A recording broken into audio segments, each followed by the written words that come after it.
nô nọ của cho nên mù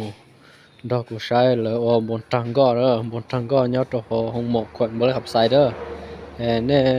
cho nhớ để nhớ về là tôn đó của một sai đó sai đó bốn trăng gò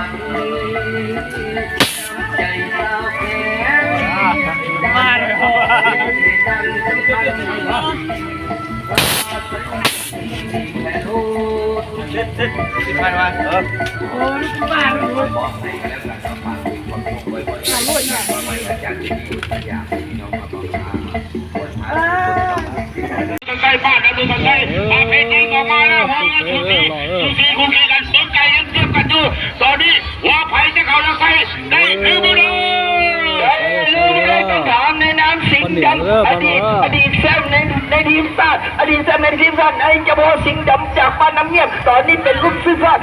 บอกว่าขยี้หนีแล้วสิงห์ดำจะหนีได้หรือไม่ได้ลงน้ำฟังสีเหลืองสิงห์ดำจะหนีได้ตลอดปลอดภัยหรือว่าเป็นอนุสาวรีย์น้องไม่จะไล่ซ่าน้องไม่จะไล่ซ่าแต่นี่เว้ยพวกเราดูกันพี่น้องบ้านเราตอนนี้ห่วงเงินเพียงว่าอยู่แต่เมื่อไกลๆสิงห์ดำเจ้าก็ยังขึ้นมาแต่ว่าดูตัวใจนี่ขอแล้วเบียดได้ที่ขึ้นมาห่วงเงินเพียงว่าอยู่ว่าไผ่จะเป็นไผ่ในน้ำเพื่อสอนใส่โบยอมต่างคนต่างอัดต่างปีจี้ขึ้นมาเพื่อสอนใส่ไล่ตามต่างนั้นหรือว่าเพื่อสอนใส่ลงน้ำที่สองตามขึ้นมา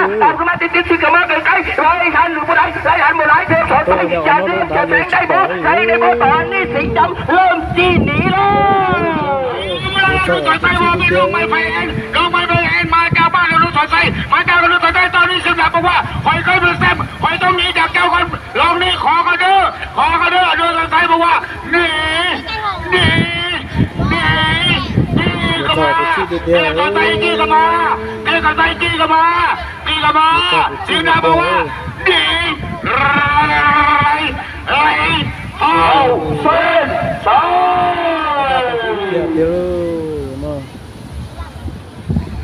ผลการตัดสินออกมาเป็นทางการลาบานเจ้าพ่อสีดำประเภทนี้พบกับอาเซียนพันธุ์ต่อไปประเภทนี้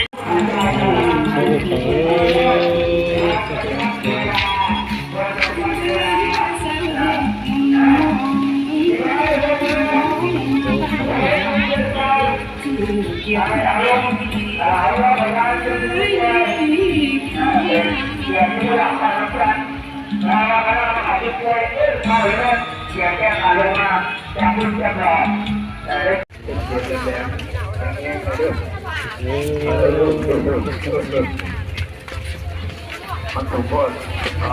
แรงเริ่มได้นะเสียงแรงได้ดังๆนิดนึงมันจะบดเจ็บคอคุณต้องไปเป็นครูที่มาที่ที่ไปคุณที่วันปาบุรีต่างนายแขวงบุรีกำไสของเราไปเอาเส้นโยนครพนมมาไม่มันให้หนุ่มไก่ทองให้หนุ่มหน้ามนคนบุรีกำไสให้หนุ่มไก่ทองกำลังออกมาแล้วตอนนี้ไก่ทองไก่ทองเจ้าเขาเลือกใส่ได้หรือไม่ได้ในน้ำไก่ทองแซมหาสมัยในงานเป็นรูปเบื้องปากสันแต่ว่าดีกียังในน้ำจะพ้องคำแดงจะสามารถจะแซงได้หรือเปล่าโบกโกซาโบกโกสีโบกโกบารมีของไก่ทองเริ่มนำขึ้นมาลงน้ำดีสองเจ้าพ่อคำแดงบ้านกล้วยอุดมตามขึ้นมาติดชิดเข้ามาใกล้เริ่มดึงสตูเยกออกมาจะไล่คุบทันหรือไม่ทันแต่ว่าบ้านกล้วยอุดมก็บอกว่าทันหรือไม่ทันหัวยังสูสีกันอยู่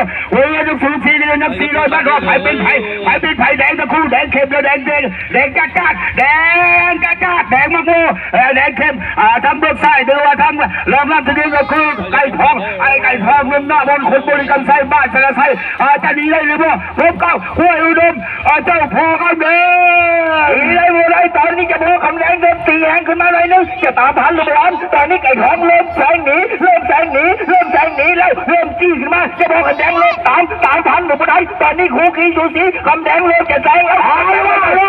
มแล้วตอนนี้ไก่ทองคำแดงไก่ทองคำแดงไก่ทองคำแดงสูสีคำแดงโควิโดคำแดงโควิโดคำแดงไก่ทองคำแดงไก่ทองคำแดงโควิโดคำแดงไก่ทองคำแดงไหลเข้าเส้นชัยโอ้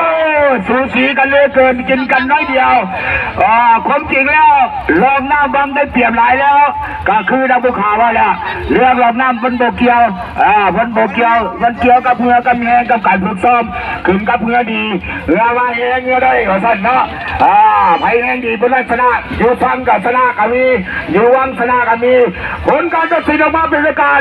ระหว่างไก่ทองรอบหน้าที่หนึ่งพบกับเจ้าพ่อกำแหน่งรอบหน้าที่สองผู้เ